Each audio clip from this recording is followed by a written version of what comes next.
신약 성경 6페이지, 7페이지에 걸쳐 있습니다.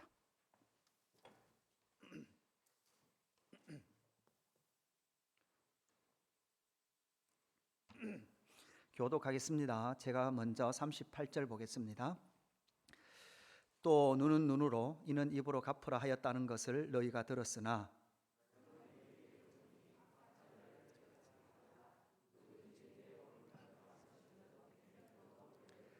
또 너를 고발하여 속옷을 가지고자 하는 자에게 겉옷까지도 가지게 하며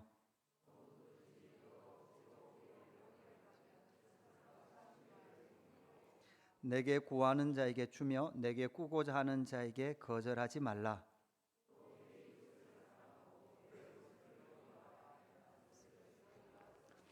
나는 너희에게 이르노니 너희 원수를 사랑하며 너희를 박해하는 자를 위하여 기도하라.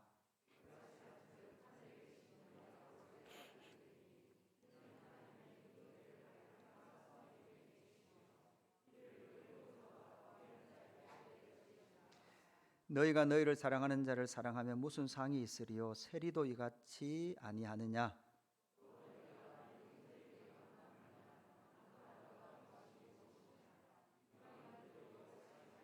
같이 봅시다. 그러므로 하늘에 계신 너희 아버지의 온전하심과 같이 너희도 온전하라. 아멘.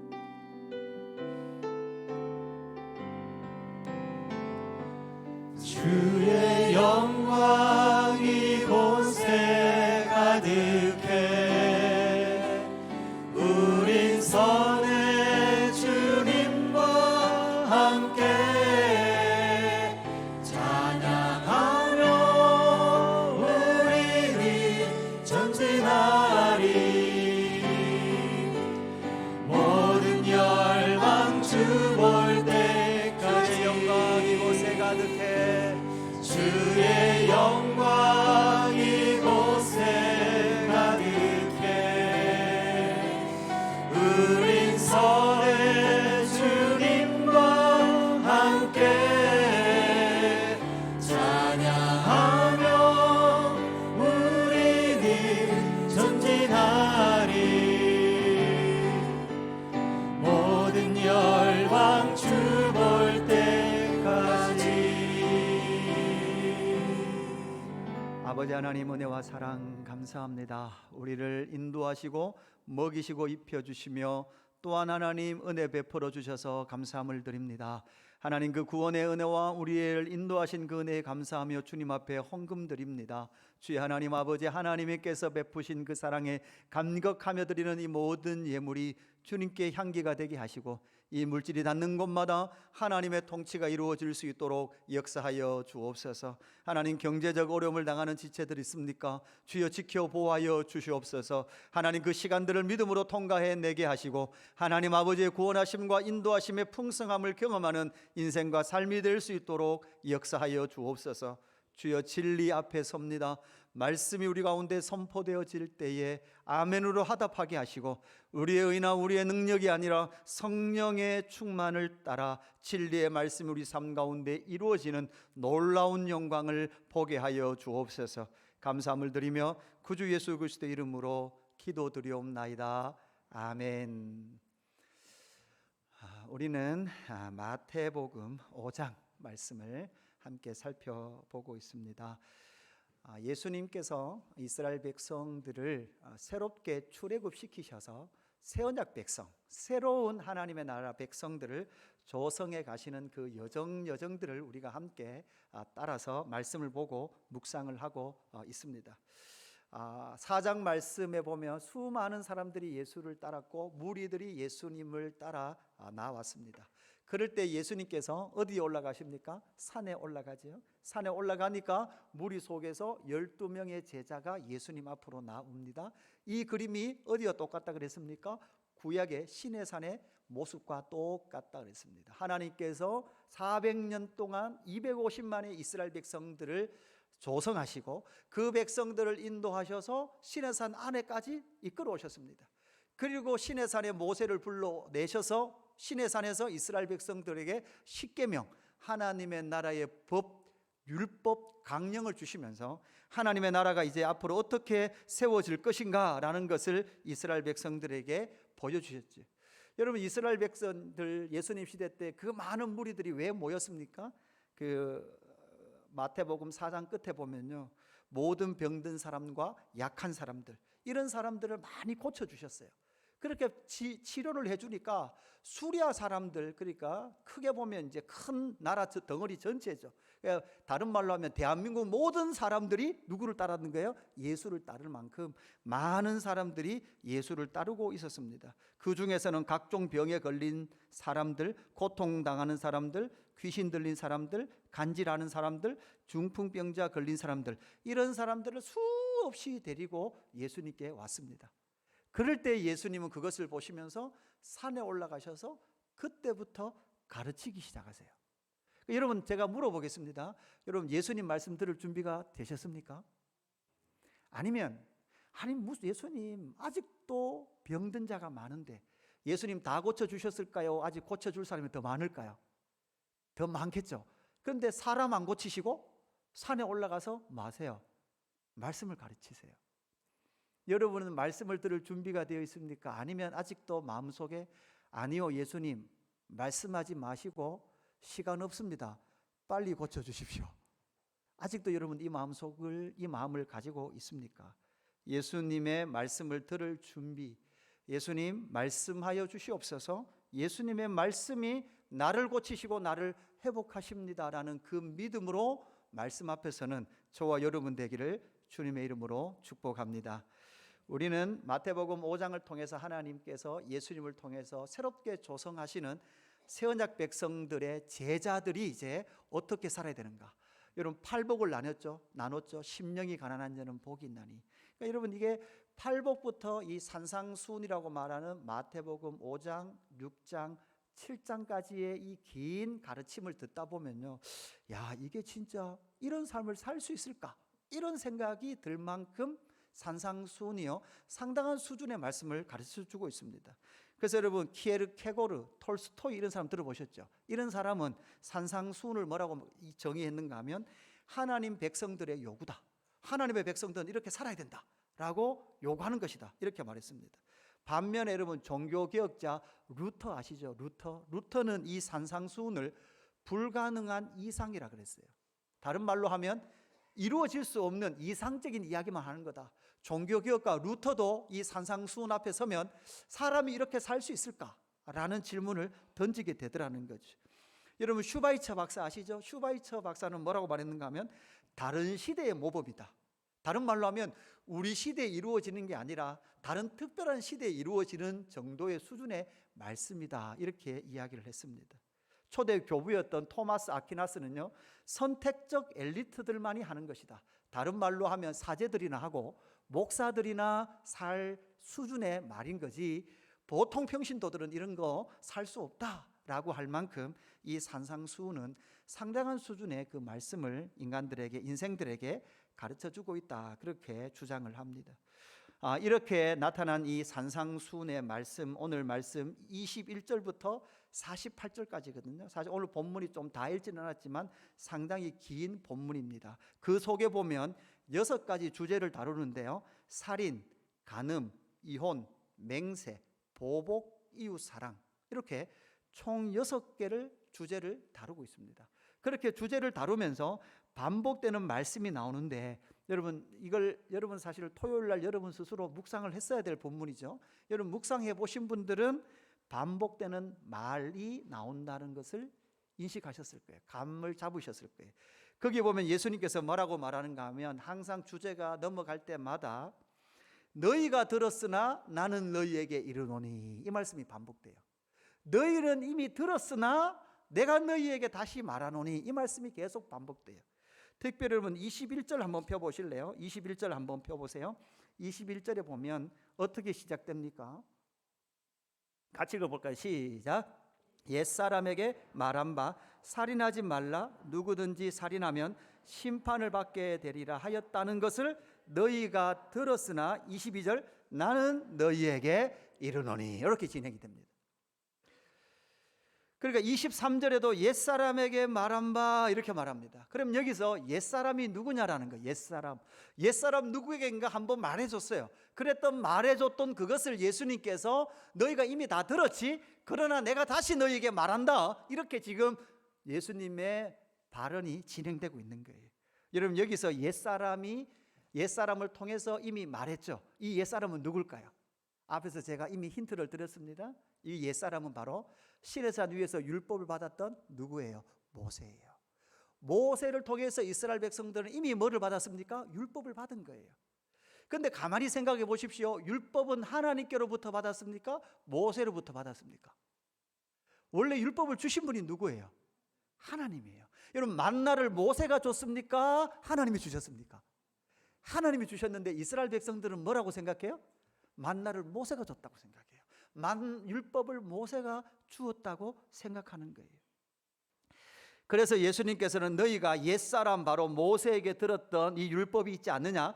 그런데 옛사람 모세에게 들었던 이 율법을 내가 다시 너희에게 이르노니, 이렇게 말씀하시면서 이것의 의미가 뭔지를 오늘 좀 살펴보았으면 좋겠습니다. 너희가 들었으나 나는 너희에게 이르노니, 이렇게 말씀하시는 의미가 뭔지를 21절부터 48절까지 길게 내용을 하나하나 들어가면요, 사실 이거 가지고 산상수훈 가지고 많은 유명한 목사님들은요 50번 60번 그렇게 1년 가까이를 주일을 설교할 만큼 많은 분량이에요.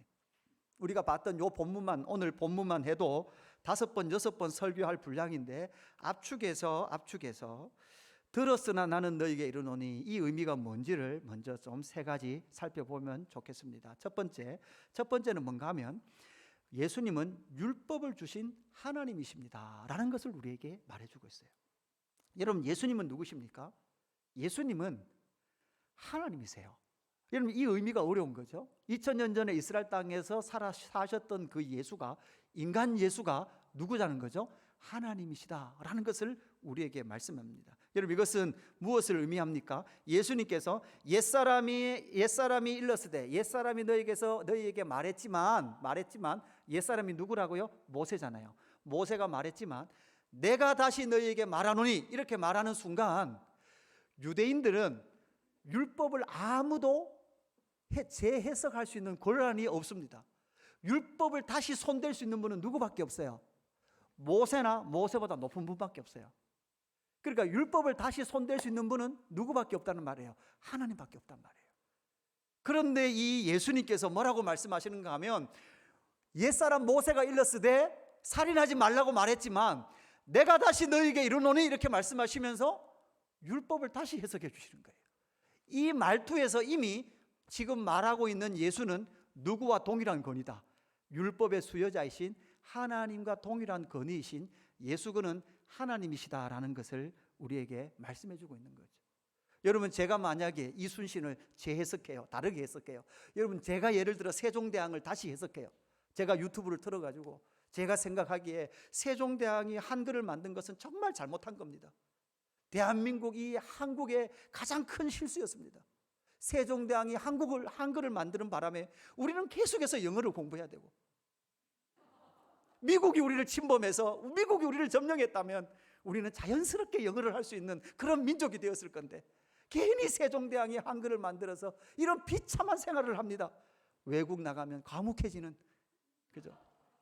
이렇게 유튜브를 한다면 제가 융단 폭격을 받겠죠. 정신 나갔다는 소리를 듣겠죠. 그러니까 이것처럼 이것보다 더 넓은 의미에서 유대를 시대를 살았던, 예수님 시대를 살았던 이 사람들에게는 모세 율법을 재해석한다는 것은 하나님밖에 없거든요. 그런데 이 예수님께서 그렇게 해석하고 계시는 그 말투 자체에서 이미 예수님은 나는 곧 하나님이다 라는 것을 그 사람들에게 보여주고 있는 것이죠. 여러분, 우리가 믿고 있는 예수님은 누구십니까? 하나님이신 줄로 믿습니다. 우리가 믿고 계시는 그 분은 예수님은 하나님이세요. 그리고 그 어투뿐만 아니라 예수님은 율법의 수여자시기 때문에 율법의 본의를 정확하게 알고 계셨던 분이에요. 예수님께서 십자가 지시기 마지막 주 화요신학 논쟁, 요 말이 뭔지를 모르신 분들은 성경 공부를 열심히 하세요. 교회에서 성경 공부하러 갈 때마다 참석하세요. 화요신학 논쟁에 한 율법학자가 예수님 찾아왔어요. 뭐라고 묻는가 하면, 예수님, 율법 중에 어떤 것이 큰 율법입니까? 이렇게 물었어요. 여기서 예수님이 잘못 말하면 딱 걸리는 거예요. 그럴 때 예수님께서 마태복음 22장 37절에서 40절에 이렇게 말해요. 예수께서 이르시되 내 마음을 다하고 목숨을 다하고 뜻을 다하여 주 너의 하나님을 사랑하라 하셨으니 이것이 크고 첫째 되는 계명이요 둘째도 그와 같으니 내 이웃을 내 자신과 같이 사랑하라 하셨으니 이 두 계명이 온 율법과 선지자의 강령이니라. 이렇게 딱 말하니까 율법학자가 더 이상 말을 할까 못할까요? 말을 못해요. 왜냐하면 율법을 정확하게 해석해 주시거든요. 그랬더니 율법학자가 뒤를 돌아서서 집에 갔더라. 이렇게 나와요. 그러니까 예수님을 잡아 죽이려고 한마디라도 율법에 대해서 실수하면 내가 너를 잡아 죽이리라 라고 생각하고 율법의 큰 강령이 무엇입니까? 라고 물었을 때 예수님은 한치의 오차도 없이 율법의 본의를 정확하게 말씀해 주신 거예요. 이것을 통하여 예수 그는 누구십니까? 예수님은 곧 하나님이십니다. 왜냐하면 율법의 수여자시기 때문에 율법의 본의를 정확하게 알고 계셨던 거예요. 그러면서 21절 이후에 27절 이후에 두 가지 주제를 다루는데 하나는 살인이고 하나는 음욕이에요. 이런 말씀이에요. 옛사람이 말한 바 살인하지 말라 하였으나, 그러니까 유대인들은 여러분 뭐만 안 하면 살인하지 않은 거예요. 칼로 사람을 찔러 죽이지 않으면 살인하지 않은 거예요. 여러분 여기 살인한 분 안 계시죠? 살인하셨으면 여기 안 계시겠죠? 그죠? 살인하면 다 어디 가십니까? 감옥에 들어갑니다. 그러니까 모세가 말할 때 십계명에서 살인하지 말라고 너희가 들었지만, 살인을 하면 심판을 받게 된다라고 너희가 들었지만, 22절 나는 너희에게 이르노니 형제에게 노하는 자마다 심판을 받게 되고 형제에 대하여 라가라 하는 자는 공회에 잡혀가게 되고 미련한 놈이라고 말하는 자는 지옥불에 던져진다는 거예요. 아니 예수님, 형제에게 나쁜 놈, 악한 놈 이렇게 한번 한마디 했다고 어떻게 지옥을 갑니까? 이건 너무한 것 아닙니까? 이렇게 말할 수 있겠죠. 그러나 예수님께서 지금 이 말씀을 하신 살인하지 말라라는 율법의 본의가 무엇인지 정확하게 인식하라고 우리에게 말해주는 거예요. 여러분, 살인하지 말라라는 그 율법의 정의, 율법이 딱 선 이유가 뭡니까? 살인하지 말라라는 그 율법 앞에 딱 서면 내 안에 무슨 마음이 있는지를 발각하고 발견할 것을 율법은 요구하고 있어요. 다른 말로 하면 율법 앞에 딱 서면 내 안에 어떤 마음이 있을까요? 살인하지 말라가 돌에 딱 새겨져 있는데 살인하지 말라를 한번 살인하지 말라, 살인하지 말라, 살인하지 말라, 살인하지 말라 이걸 읽고 있는데 가만히 보니까 내 안에 뭐가 있을까요? 기억을 떠올려 보니까 죽이고 싶었을 때가 있더라고요. 저는 언제요? 우리 어머니와 아버지가 싸울 때 무서워서 이불을 덮어쓰고 떨면서 무슨 생각했다고요? 내가 언젠간 힘을 얻으면, 힘을 가지면 아버지를 죽이리라.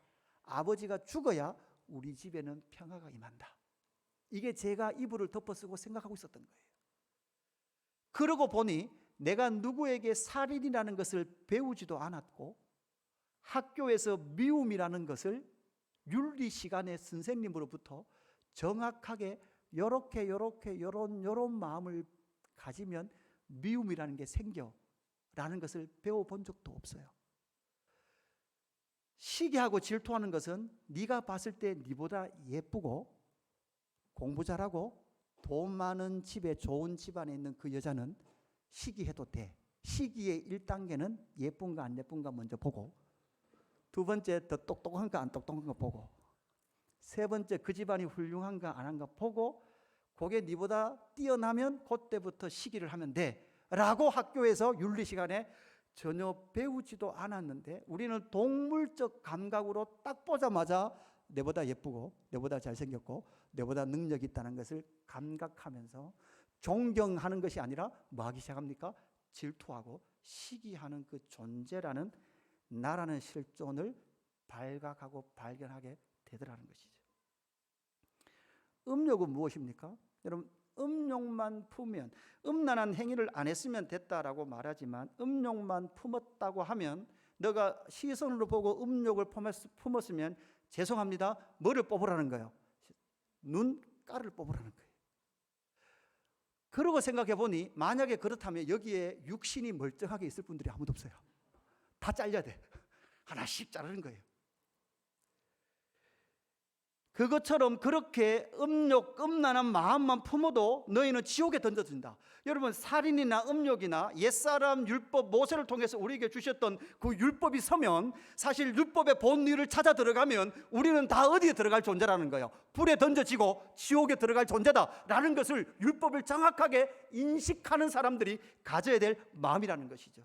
나는 외형적으로 죽이지는 않았습니다. 그러나 자세히 보십시오. 우리는 수많은 말로 사람을 죽입니다. 사회적으로 죽입니다. 왕따를 시키고 괴롭힙니다. 말로 괴롭히고 표정으로 괴롭히고 얼굴로 괴롭힙니다. 수 없는 사람들이 이 땅 가운데 이러한 삶 가운데 살아가게 되는 것이죠.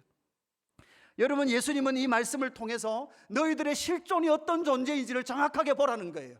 그래서 여러분, 이 살인하지 말라, 간음하지 말라라고 옛 모세가 말했던 이 율법 앞에 서면 사실 저와 여러분 율법 앞에 선 사람들은 다 어디로 이끌어 간다는 거예요. 산상수훈 마태복음 5장 3절에 심령이 가난한 자는 복이 있다 그랬죠. 여러분, 이곳으로 우리를 이끌어 가요. 왜 그럴까요? 내 안에 미워하지 않을 능력도 없고 싫어하거나 시기하지 않을 실력도 없는 내 자신이거든요. 앞에 말씀드렸듯이 본능적으로 올라와요. 나의 의견에 반대하거나 나의 인격을 모독하면 본능적으로 분노가 올라와요. 사랑하고 싶지만 사랑이 잘 되든가요? 안 되든가요? 사랑이 잘 안 돼요. 때로는 자식조차도 그리고 때로는요, 여러분, 아이들이, 유치부 아이들이요, 어느 순간인가 말을 쫑알쫑알 잘하는데 저에게 그래요. 저 친구하고 싸웠어요. 목사님 죽이고 싶었어요. 여러분, 이거 5살, 6살 아이들이 하는 말입니다. 예수님은 그 율법의 본의가 무엇인지를 알고 너희들 가운데 그런 죄인된 모습, 너희 안에 심령이 가난한 그 모습을 처절하게 여실하게 바라볼 것을 말씀하시면서 너희가 율법이 섰을 때는 너희는 존재적으로 회개할 수밖에 없는, 우리는 자꾸 행위적인 죄를 회개하라고 말하지만 사실은 그 행위적, 단위적 행위의 죄를 회개함을 넘어서 그것을 넘어가다 보면 뭐가 발각될까요? 존재적으로 선한 것이 하나도 없는 나라는 실존이 발견되고 발각됨을 통해서 그 율법의 본의를 통해서 상한 심령, 마음이 가난한 자는 복이 있다라는 말이 뭔지를 실제적으로 인식하기 시작하더라는 것이죠. 그래서 예수님께서 이 율법의 본의를 설명해 주면서 예수님은 율법을 주신 하나님이시다라는 것을 우리에게 말씀해 주고 있죠. 두 번째는 무엇입니까? 예수님은 십자가를 통해 율법의 요구를 성취하십니다라는 것을 우리에게 보여주고 있습니다. 예수님은 새 언약의 백성들을 만드시죠. 구약은 12지파였다면 신약은 12사도입니다. 그 12사도가 앞으로 살아가야 될 제자의 삶입니다. 하나님 나라 백성들의 삶입니다. 그런데 예수님 뭐라고 말씀하시는가 하면 너희가 맹세하라고 들었지만, 구약 성경에서 맹세하면 잘 지켜라고 너희가 들었지만 예수님 뭐라고 말씀하시는가 하면 도무지 맹세하지 마라. 맹세하지 마라. 여러분, 왜 맹세하지 말라고 말씀할까요? 아니, 맹세해야 되는 거 아닙니까? 헌신해야 되는 거 아닙니까? 주여 헌신하겠습니다, 주여 헌금하겠습니다 해야 교회도 빵빵 돌아가고 하나님 나라도 팡팡 돌아갈 것 아닙니까? 그런데 예수님 맹세하지 마라. 여러분, 이스라엘 백성들이 시내산에서 잘 보십시오. 시내산에서 하나님께서 이스라엘 백성들에게 율법을 주시죠. 그리고 나서 이제 출애굽기 19장에 가면 뭐를 합니까? 언약을 맺습니다. 약속을 맺고 20장에 율법 주고 24장에 가면 언약식을 하죠. 시내산에서 모세가 소의 피를 그릇에 담습니다. 이스라엘 백성들이 앞으로 나오죠. 그리고 이스라엘 백성들에게 하나님께서 우리에게 말씀을 주셨고 율법을 주셨다. 이 말씀대로 살면 그리심산이요, 말씀대로 살지 않으면 에발산이다. 너희들 말씀대로 살겠느냐? 이스라엘 백성들 뭐라고 대답합니까? 아멘, 아멘 합니다. 그리고 거기다가 모세가 소의 피를 대하에 받아서 이스라엘 백성들에게 뿌려버립니다. 이거 유치부에서 한번 해보면 좋다 그랬어요. 빨간색 색종이 잘라가지고요, 큰 바구니에 담아가지고요, 말씀대로 살겠다고 약속하면 뿌리는 거예요. 어기면 어떻게 된다? 피 흘려 죽는다. 구약 역사 전체를 열어보면요, 이스라엘 백성들이 아멘 한 대로 살았을까요? 안 살았을까요? 구약이 느헤미야 마지막 13장으로 구약 역사서가 마지막 끝나거든요. 그 어떻게 끝나는지 자세히 보면 느헤미야가 돌아와서 에스라와 함께 말씀 회복 운동해요. 하는데 그 은혜를 받아서 이스라엘 백성들이 스스로 세 가지를 하겠다고 도장을 찍어요. 약속 도장을 찍어요. 찍는데 뭐를 세 가지 약속하는가 하면 안식일 거룩히 지키겠습니다. 두 번째 11조 잘하겠습니다. 세 번째는 이방 사람들과 섞여서 결혼하지 않고 하나님 백성으로서의 정체성을 지키겠습니다. 요거 세 가지 약속하고 자기 이름 다 쓰고 도장 탁 찍어요. 그리고 느헤미야가 페르시아로 6년 갔다가 다시 돌아옵니다. 다시 돌아온 상태가 느헤미야 13장 마지막 상태예요. 돌아와서 딱 보니까 이스라엘 백성들 11조 하고 있었을까? 안 하고 있었을까요? 안 하고 있어요. 안식일 지킬까요? 안 지킬까요? 안 지켜요. 이방 사람들하고 결혼 안 했을까요? 아니요. 또 이방 여인들하고 마음대로 결혼하고 있는 상태였단 말이에요. 구약은요, 인간의 맹세는 사실은 힘이 있다 없다? 힘이 없다. 여러분, 이스라엘 백성들 다 지금 예수님 시대 이스라엘 백성들은요, 자, 느헤미야 시대 때 돌아왔죠. 에스라 때 돌아왔죠. 그들이 돌아와서 생각하기에 이 나라가 왜 망했다? 율법을 안 지켜서 망했다고 생각하는 거예요. 그래서 뭐하느냐? 율법을 지키겠다. 율법을 지키는 사람들을 뭐라 그래요? 유대주의, 유대교라 그래요. 유대교는 구약의 모든 사람을 유대교로 하지 않습니다. 신구약 중간기 400년 동안 등장한 사람들이 유대교 사람들이에요. 이 유대교인들은 말씀을 내가 그대로 지켜내리라, 맹세한 거 그대로 지켜내리라, 이렇게 주장하며 말씀을 지켰던 사람들이에요. 그들을 향하여 도무지 맹세하지 마라.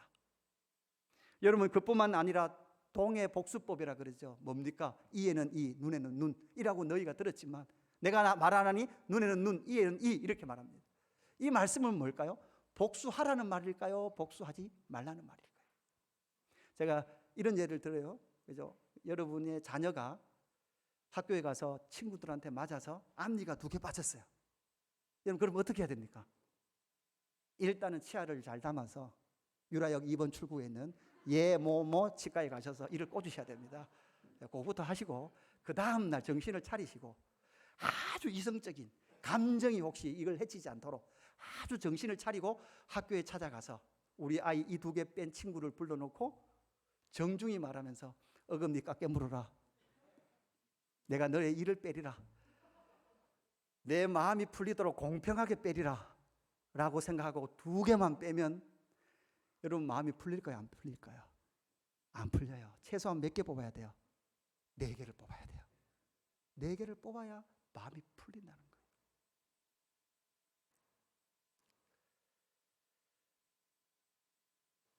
여러분, 제가 12년 차 목사인데요, 12년 동안 지나오면서 주님의 몸된 교회를 세움에 있어서 누가 가장 큰 방해를 했을까? 어떤 성향의 사람이 가장 주님의 몸된 교회를 세우는데 방해가 될까? 여러분, 이런 사람들, 방해되는 사람은요, 열심 없는 사람들은 전혀 방해가 되지 않습니다. 열심 없는 사람들은 뭐를 해도 방해가 안 돼요. 여러분, 신천지도 안 건드린대요. 왜? 열심이 없으니까. 어디 가자 그래도 안 따라가. 문제는 열심히 있는 사람들이에요. 아멘, 아멘. 내가 충성하겠습니다. 맹세하는데 그 모든 열심의 근거와 근원이 어디에 있냐는 거예요. 보복에 대해서도 살펴보십시다. 보복에 대해서. 마태복음 6장 12절에, 여러분 이제 내일 본문으로 넘어가는 건 맞죠? 마태복음 6장 12절에 예수님께서 예수님께서 기도를 제자들에게 가르치시면서 이렇게 말하죠. 우리가 우리에게 죄 지은 자를 사하여 준 것 같이 우리 죄를 사하여 주시옵고, 이렇게 말합니다. 여러분, 이게 우리가 그냥 생각하기에는 예수님께서, 하나님께서 우리의 죄를 사해 주신 것처럼 우리도 우리에게, 이웃에게 죄 지은 사람을 용서해 주게 해주십시오, 이렇게 기도하는 순서가 맞는 것 같은데 반대가 돼 있어요. 우리가 우리에게 죄 지은 자를 사하여 준 것 같이 하나님도 우리의 죄를 사하여 주셨고, 여기서 각주 2번이 붙어 있잖아요. 저기 보면 저 말은 여러분 이제 성경 프로그램에 들어가서 딱 클릭하면 뭐라고 되어 있는가 하면 빚진 자를 탕감하여 준 것 같이 우리의 빚도 탕감하여 주셨고 이렇게 되어 있다고요. 그러니까 여러분 이것은 무엇인가 하면 하나님께서 우리에게 먼저 행하셨던 용서가 있음에도 불구하고 우리 입장에서는 하나님께서 우리를 십자가를 통해서 먼저 용서해 주신 것 이전에 우리 또한 우리 편에서 용서를 선포하는데, 사실은 이 용서를 우리 안에 스스로 할 수 있는 능력과 실력이 우리 안에 내재되어 있지 않다는 거예요. 교회 안에 보니까 또한 우리의 인생의 삶 가운데 대부분 가해자와 피해자의 관계로 이것을 다 생각을 해요.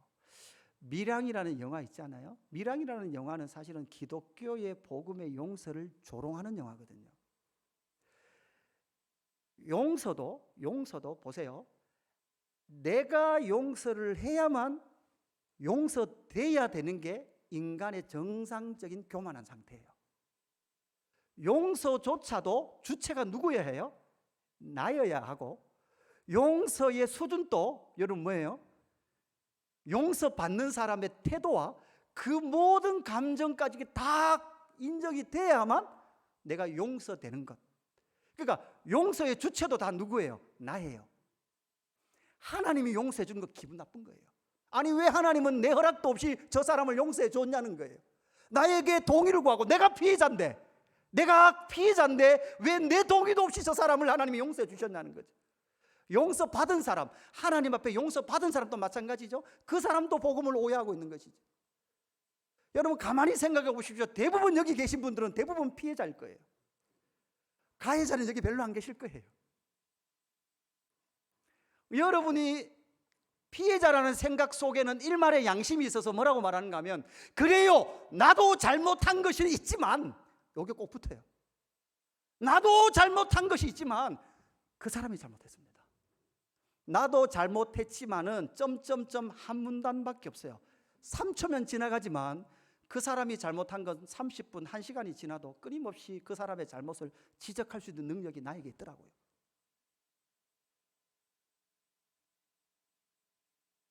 하나님조차도 내가 판단하고, 하나님조차도 내가 가르치고, 하나님조차도 내가 정죄하며 살아가는 것이 인간의 교만이라는 거예요. 우리가 열심히 한다고요? 뭘 열심히 하고 계십니까? 그 열심 가운데 한 번이라도 그 열심이 인정되지 않거나 내가 이렇게 열심히 했는데 그게 합당하지 않은 보상이 나에게 주어진다면 여러분 금방 인상이 바뀌고 표정이 바뀔 저와 여러분이라는 것을 너무나 잘 알죠. 표정이 누가 제일 많이 바뀔까요? 담임 목사님 제가 제일 많이 바뀌죠. 금요 기도 시간이나 여러분 저의 성질냄을 자주 당하시죠. 그죠? 제가 왜 금요 기도에 한 번씩 성질을 낼까요? 그죠? 앞에 딱 섰는데 눈에 보여야 될 사람이 안 보이면 속에서 성질이 확 올라와요. 그러니까 금요 기도에 오시는 분들 늘 그러잖아요. 뭐라 그래요? 목사님 온 사람들만 맨날 혼나고 기도 오는 사람 맨날 혼나는 거예요. 그러니까 그것도 목사의 잘못이에요. 제가 하나님도 회개하게 하시더라고요. 바울은 로마서에서 이것을 우리에게 복음을 이렇게 설명합니다. 로마서 5장 6절, 우리가 아직 연약할 때에 기약대로 그리스도께서 경건하지 않은 자를 위하여 죽으셨도다. 8절에 우리가 아직 죄인 되었을 때에 그리스도께서 우리를 위하여 죽으심으로. 10절에 곧 우리가 원수 되었을 때에 그의 아들의 죽으심으로 말미암아, 이렇게 말씀하시죠. 여러분 우리가 아직 연약할 때에, 우리가 아직 죄인 되었을 때에, 우리가 원수 되었을 때, 여기에 인과관계가 있나요? 우리가 뭘 좀 해서, 우리가 좀 예뻐 보여서, 좀 구원할 만해서, 용서할 만해서 이런 것들이 거기에 나와 있습니까? 아니요, 하나도 없습니다. 우리는 뭔가 용서에도 인과관계가 있어야 돼요. 저 사람이 태도가 좀 바뀌어서, 저 사람이 좀 진짜 미안한 줄 알아서, 보상할 마음이 있어서, 그래 내가 용서해 줄게. 용서조차도 내 관점에서 나의 감정과 나의 생각들의 동의에 거쳐서 우리는 용서라는 것을 소통시키고 싶지만, 하나님은 우리가 아직 죄인 되었을 때, 우리가 아직 연약할 때, 우리가 아직 죄인 되었을 때, 우리가 아직 원수 되었을 때 우리를 향하신 하나님의 사랑을 이루시기 위하여 그의 아들 예수를 십자가에 생명 내어주심을 통하여 복음을 이루셨다라고 우리에게 말씀하고 있는 것이죠. 그래서 여러분, 예수님께서 또다시 이 십자가를 통해서 무엇을 하길 원하십니까? 십자가의 요구에, 율법의 요구인 하나님을 사랑하고 이웃을 사랑하는 이 사랑을 십자가에서 이루십니다. 그렇게 이루시고 저와 여러분을 십자가로 이끌어 가시면서 다시 한 번 더 마태복음 5장 3절에 심령이 가난한 자는 복이 있나니. 여러분, 왜 심령이 가난할까요? 우리가 아직 연약한 상태, 우리가 아직 죄인 되었던 상태, 우리가 아직 원수 되었던 그 상태에서 우리가 발각되어질 때 우리는 어디밖에 설 수 없어요. 심령이 가난한 거예요. 내 안에 구원받을 만한 사랑스러운 것도 없고 우리의 의나 선이 하나도 없는 상태, 사람을 사랑하고 싶지만 사랑할 수 있는 능력도 없는 그 상태, 그런 나라는 실존을 여실히 발각하고 발견하면 어디 갈 수밖에 없어요. 심령이 가난한 그 자리에 앉을 수밖에 없어요. 심령이 가난해서 뭐 할 수밖에 없습니까? 애통할 수밖에 없어요. 그 애통은 하나님, 저 사람이 미워서 정말 죽겠습니다가 애통이 그 애통이 아니라 하나님 용서하고 싶고 사랑하고 싶은데 안 돼요. 안 되는 내 자신을 발견해요. 하나님, 그래서 내가 애통할 수밖에 없사오니 하나님, 그래서 나에게 복을 주시옵소서라고 고백하는 그 팔복의 시작 지점에 하나님은 기어이 나를 끌어안히시더라고요. 복음은 거기에서 시작되는 것입니다. 내 열심, 내 선, 내 능력, 내가 한 것이 어디에 있단 말입니까? 예수 그리스도께서 행하신 복음의 능력. 그래서 갈라디아서 2장 20절 바울은 우리에게 이렇게 자신을 십자가에 못 박았던 바울의 고백이 이렇게 나타나는 것이지 않습니까? 내가 그리스도와 함께 십자가에 못 박혔나니 그런즉 이제는 내가 사는 것이 아니요 오직 내 안에 그리스도께서 사신 것이라. 이제 내가 육체 가운데 사는 것은 나를 사랑하사 나를 위하여 자기를 버리신 하나님의 아들을 믿는 믿음 안에서 사는 것이라. 내가 그리스도와 함께 십자가에 못 박혔다라는 것을 아는 그 사람, 거기에서 나온 열심과 거기에서 나온 사랑만이 하나님께서 귀하다라고 말씀하시는, 그렇게 거기에서 나왔기 때문에 이 모든 공로나 이 모든 선은 나에게부터 기인하지 않은 하나님께서 나에게 주셨다라는 선물로 인식하게 되고 감사하게 되는 존재로 세워진다라는 사실입니다. 이 은혜가 어디까지 갑니까? 세 번째는 결국은 예수님은 제자들에게 성령을 주심으로 의의 열매를 맺게 하시는 그곳까지 우리를 이끌어 가십니다. 그럼 목사님, 율법을 지키지도 말고 열심히 하지도 말라는 말입니까? 여러분, 이 질문 앞에 우리는 서 있어야 합니다. 이 갈림길 앞에 서 있어야 합니다. 율법의 본래의 의미도 모른 채 덤비려고, 그것을 다 성취하겠다고, 이루어내겠다고 덤비려고 했던 구약 이스라엘 백성들의 모습에 서지 말아야 합니다. 그리고 나의 열심과 나의 선함으로 하나님을 섬길 수 없는 존재라는 것을 여실하게 인정해야 합니다. 그렇게 인정할 때 하나님의 아들 예수님께서 이 땅 가운데 행하신 그 일들이 무엇인지를 보게 되는 것이죠. 오늘 본문 43절에 보면 이렇게 말씀하고 있습니다. 또 내 이웃을 사랑하고 내 원수를 미워하라 하였다는 것을 너희가 들었으나, 이렇게 나오는데요. 여러분, 구약 성경에 내 원수를 미워하라라는 게 나올까요? 안 나올까요? 하나님께서 원수는 미워해도 되라는 게 나올까요? 안 나올까요? 안 나와요. 이 말씀의 근거는 레위기 19장 18절 말씀이거든요. 원수를 갚지 말며 동포를 원망하지 말며 내 이웃 사랑하기를 내 자신과 같이 사랑하라. 나는 여호와니라. 유대인들은 이걸 보고 이웃을 미워해도 된다고 율법학자들이 주장하게 돼요. 여러분, 이 말씀을 보고 왜 이웃을 미워해도 된다고 생각했을까요? 이 문장에 이웃을 미워하라는 말이 나와요, 안 나와요? 안 나오잖아요. 그러니까 미워해도 된다고 생각했단 말이에요. 유대주의자들이 율법을 이렇게 해석하는 거예요. 아니, 원수 갚지 말라 그랬지 언제 미워하지 말라 그랬냐. 그러니까 이웃을 미워하는 것 돼. 이게 예수님 당시에 통용되고 있었던 그들의 율법의 해석이었습니다. 거기에 대고 예수님 뭐라고 말씀합니까? 나는 너희에게 이르노니 너희 원수를 사랑하며 너희를 박해하는 자들을 위하여 기도하라. 이렇게 말씀하시고 나서 48절, 우리 오늘 본문 마지막 절 같이 읽어볼까요? 같이 읽읍시다. 시작. 그러므로 하늘에 계신 너희 아버지의 온전하심과 같이 너희도 온전하라. 아멘. 예수님을 통해서 새로운 언약 백성을 만드시는데요, 수준이 뭔가 하면 하나님이 온전하신 것처럼 너희도 말해요. 온전하래요. 누구처럼요? 하나님처럼. 우리에게 요구하시는 그 수준이 하나님처럼 온전하래요. 아니, 어떻게 하나님처럼 온전할 수 있습니까? 예수님께서 십자가에서 행하시는 일이 무엇입니까? 당신이 그 모든 율법의 요구인 하나님을 사랑하는 것과 이웃을 사랑하는 십자가에 죽으신 이후에 에스겔서 36장의 말씀을 실현해 주시죠. 맑은 물을 너희에게 뿌려서 너희로 정결하게 하되 곧 너희 모든 더러운 것에서와 모든 우상 숭배에서 너희를 정결하게 할 것이며, 26절 27절 두 절 같이 있습니다. 시작. 또 새 영을 너희 속에 두고 새 마음을 너희에게 주되 너희 육신에서 굳은 마음을 제거하고 부드러운 마음을 줄 것이며, 또 내 영을 너희 속에 두어 너희로 내 율례를 행하게 하리니 너희가 내 규례를 지켜 행할지라. 아멘.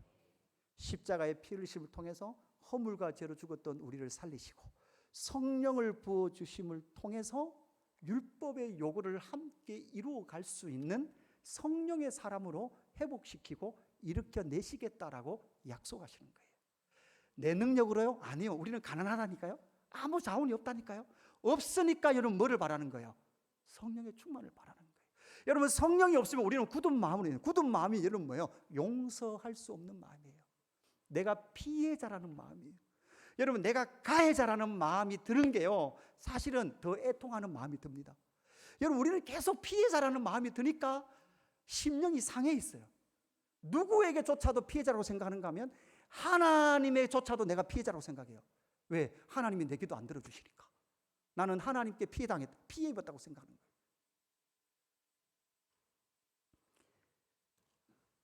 그래서 성령이 우리 속에 있음으로 말미암아 너희 하나님의 율례와 규례를 이루는 사람들로 세워 가시겠다라고 약속하시는 거죠. 그래서 너희를 의롭다고 말씀해 주시는데, 여러분, 서기관들의 의보다 낫지 아니하면 천국에 들어가지 못한다고 말씀하시죠. 여러분, 여기 서기관의 의가 뭔가요? 서기관처럼 그렇게 율법을 지키는가요? 여러분, 빌립보서 3장 8절 이후 말씀 같이 보고 마치겠습니다.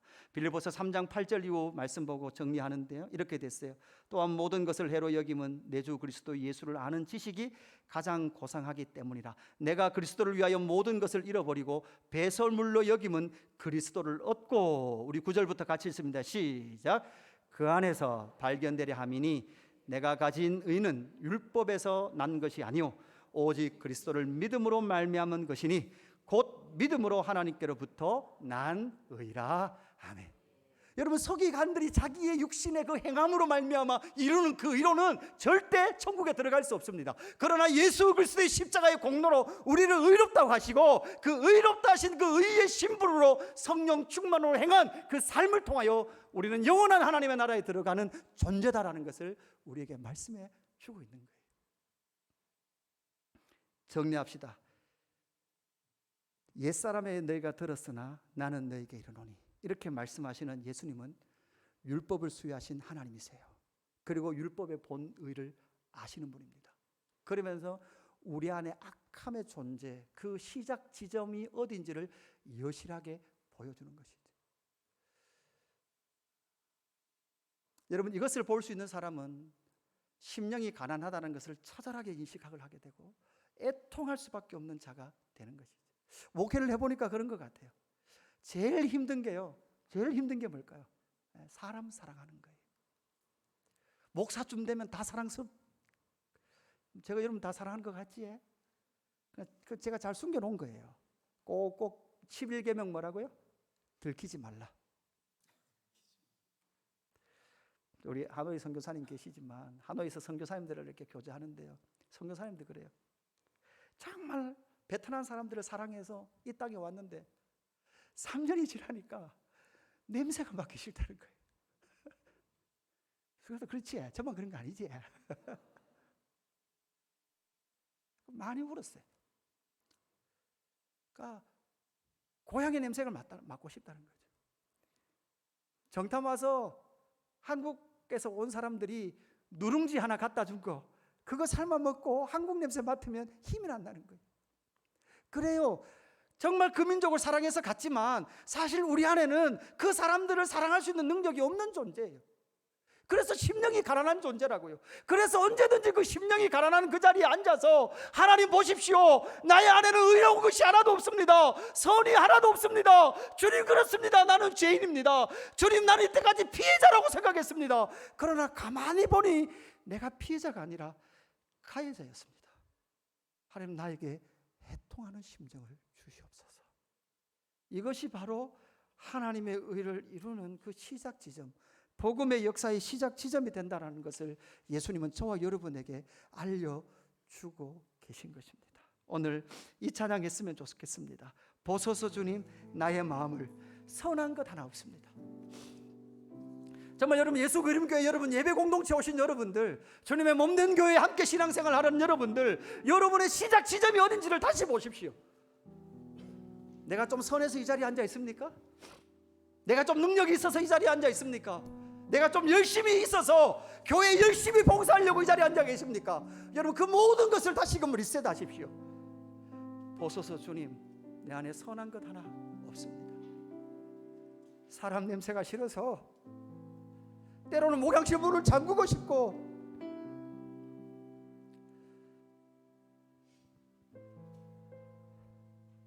예수 그림교도요 10년 넘어가니까 교회 안에서 그림자처럼 지나가는 사람들이 자꾸 생겨요. 저 사람 꼴 보기 싫어서 교회 오기 싫다는 거죠. 저 사람 있는 교회는 안 다닌다는 거예요. 좀 더 가면 뭐라 합니까? 저 사람 가는 천국 안 가겠다는 거예요. 좀 더 가면 그렇게 될 겁니다.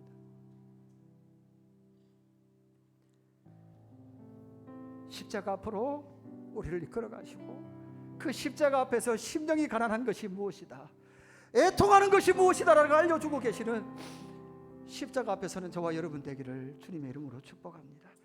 찬양합시다.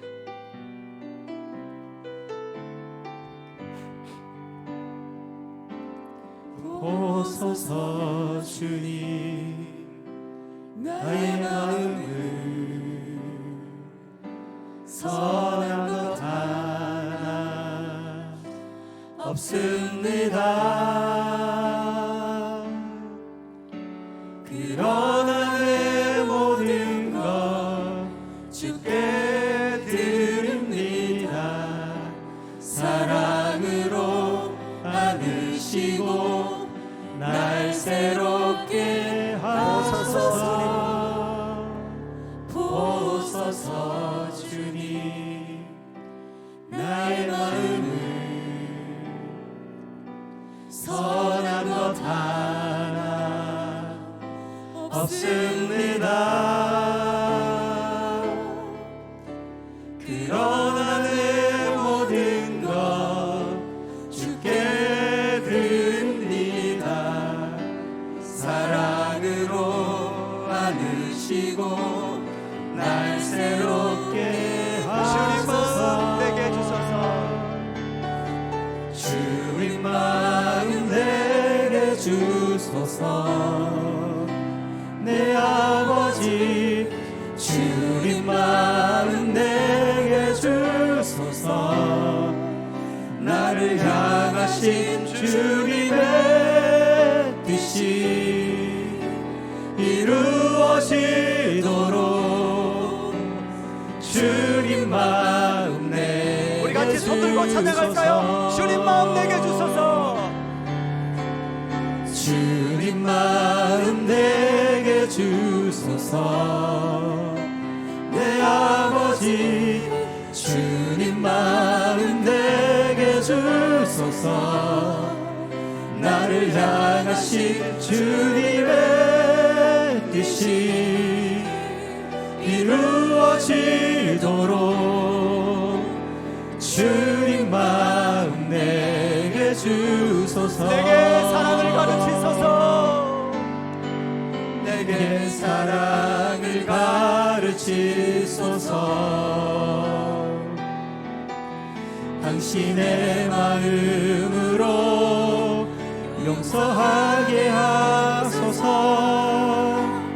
주의 성령 내게 채우사 주의 일 가게 하소서.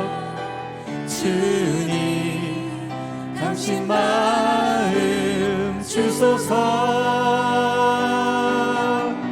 주의 성령 내게 채우사 주의 길 가게 하소서. 주님 당신 마음 주소서. 주님 마음 내게 주소서. 내 아버지 주님 마음 내게 주소서.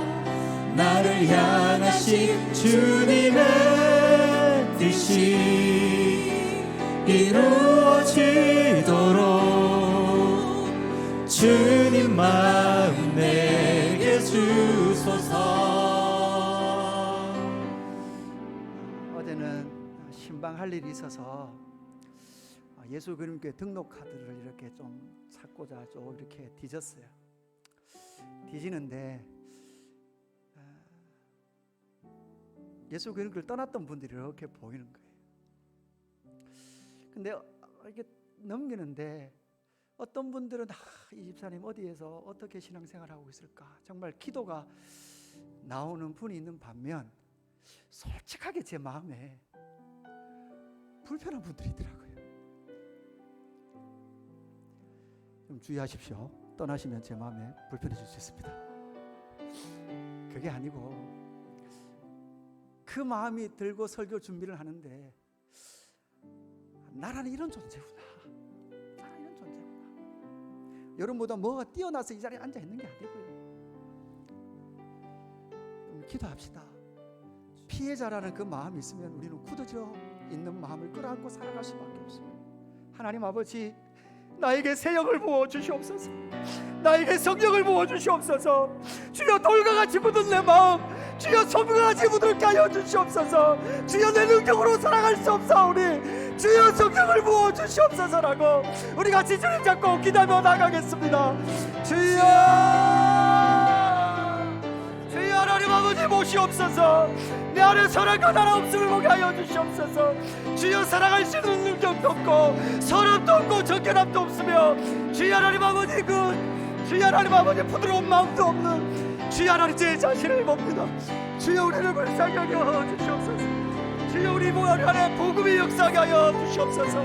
주여 십자가의 그 복음, 우리가 아직 연약할 때, 우리가 아직 죄인 되었을 때, 우리가 아직 원수 되었을 때에 아들을 십자가에 내어주심으로 말미암아 우리를 향하신 하나님의 사랑을 확증하신 그 십자가 안으로 주여 하나님 아버지 심령이 가난한 자 그 자리로 우리를 이끌어 주시옵소서.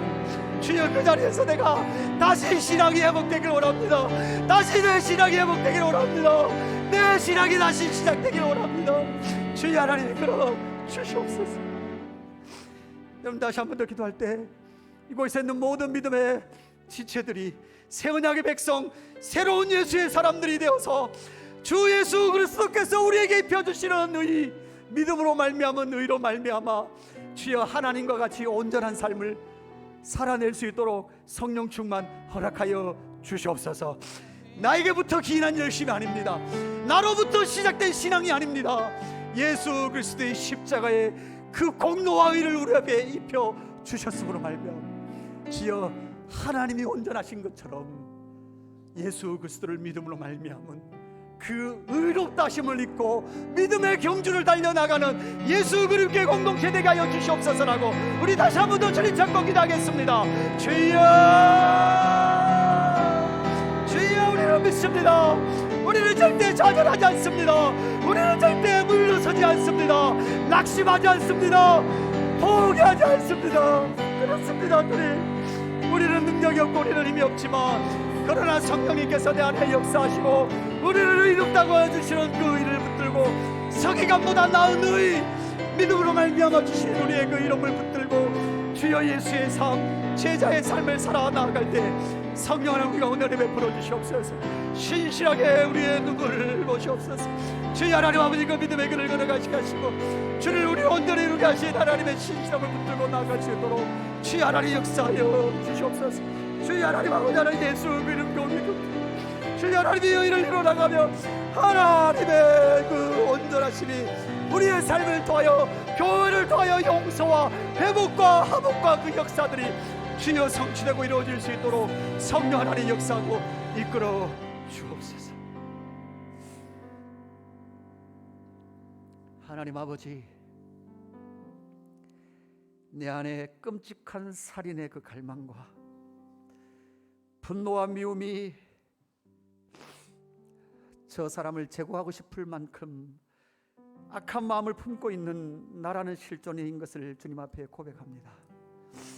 음란과 음욕과 더러움과 모든 추악함을 가지고 있음에도 불구하고 꽁꽁 숨기고 살아갔던 내 삶, 그까지 나는 피해자이며 용서할 수 없는 마음을 끌어안고 살았던 그 내 자신을 십자가 앞에서 발견합니다.